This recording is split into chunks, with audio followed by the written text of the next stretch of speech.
মার্কিন president Donald Trump ঘোষিত নতুন শুল্ক হার কমানোর লক্ষ্যে আজ তৃতীয় দিনের মতো ওয়াশিংটনে বৈঠকে বসেছে বাংলাদেশের প্রতিনিধি দল। এ নিয়ে আরও জানাতে যুক্তরাষ্ট্র থেকে সরাসরি যুক্ত হয়েছেন আব্দুল আহাদ। আহাদ, যুক্তরাষ্ট্র ও বাংলাদেশের মধ্যে ৩ দিনের বৈঠকের মধ্য দিয়ে শুল্ক নীতি শিথিলের কোনো সম্ভাবনা দেখছেন কিনা, কি তথ্য রয়েছে আপনার কাছে?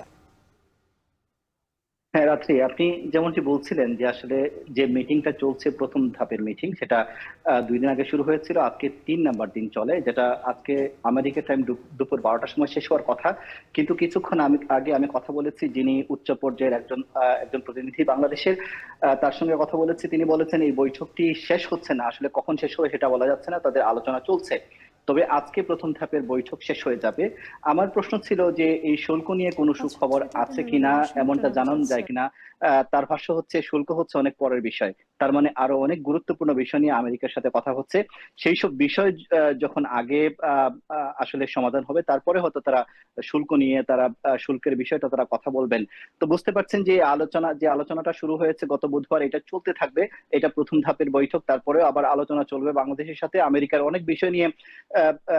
অনেক বিষয় বাংলাদেশের সাথে আমেরিকার জড়িত, নিরাপত্তা বিষয়টি জড়িত। এছাড়া বাংলাদেশের যে বাণিজ্য, দুই দেশের বাণিজ্য কিভাবে বৃদ্ধি করা যায় সেই বিষয়টি জড়িত। এবং প্রেসিডেন্ট ট্রাম্প যেহেতু বলেছেন যে বাংলাদেশের সাথে যে বাণিজ্য ঘাটতি যেটা রয়েছে সেটা যদি দূরীভূত না করা হয়, তবে আগামী মাস থেকে তিনি বাংলাদেশের পণ্যের উপর 35% শুল্ক আরোপ করবেন।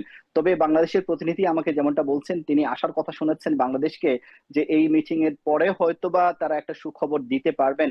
এবং আজকে যদি সমাধান না হয়, তবে পরবর্তীতে যে মিটিংটা হবে সেই মিটিং থেকে আসলে একটা সমাধান আসবে এবং সেখানে একটা চুক্তি হতে পারে বাংলাদেশের।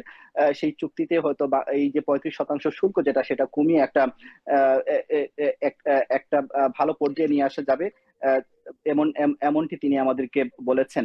এবং এছাড়া আরেকটা বিষয় আপনারা জানেন যে এখানে ইনভেস্টের কথা বলা হচ্ছে এই মিটিং এ। বাংলাদেশে কিভাবে আমেরিকান বিনিয়োগ বাড়ানো যায়, ওই বিষয়টা নিয়েও তারা কথা বলছে। যেহেতু এখন বিনিয়োগের একটা ভালো পরিবেশ বাংলাদেশে রয়েছে, বাংলাদেশের এই বিষয়টাও তারা কথা বলছেন।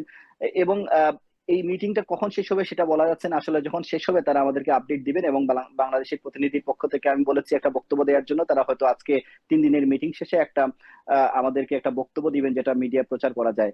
এই ছিল রাত্রি আমার কাছে সবশেষ খবর। আজ তৃতীয় দিনের মতো ওয়াশিংটনে বৈঠকে বসেছে যুক্তরাষ্ট্র ও বাংলাদেশ। এ নিয়ে বিস্তারিত জানাতে যুক্ত ছিলেন আব্দুল আহাদ।